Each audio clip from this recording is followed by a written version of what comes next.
Hey guys, in this video I'm going to show you how to create tables in Affinity Studio. The first thing I want you to do is actually go ahead and change this to layout view here in the layout studio. Just click on that, and then here on the left hand panel you'll actually see the table tool. I want you to click on that, and then if you go ahead and click anywhere on your artboard and drag out, you'll see the width and height in millimeters of that table and the number of columns and rows that you'll be having. For example, right here, as you can see, we'll have 4 columns and 14 rows.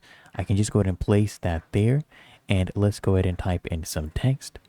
After that, you can easily go ahead and edit the text in the table. Just need to highlight the spells, and then here you can see you can make this bold, I can make this italic, I can underline this, I can change the font color as well right here.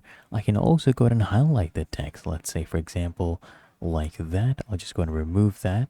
You can also do alignment options as well, and you can also go ahead and put colors for the specific cell. So you just need to highlight that cell and change the color.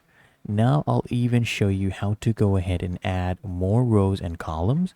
So you can click here to change the number. So if I want to increase it, I just click on this up arrow to add another column, or you can just go ahead and edit the number as well. So if I come click here, and let's say I only want 10 rows, then I come here, type in 10. As you can see, the rest of the rows are now gone. And that is how to create tables in Affinity Studio.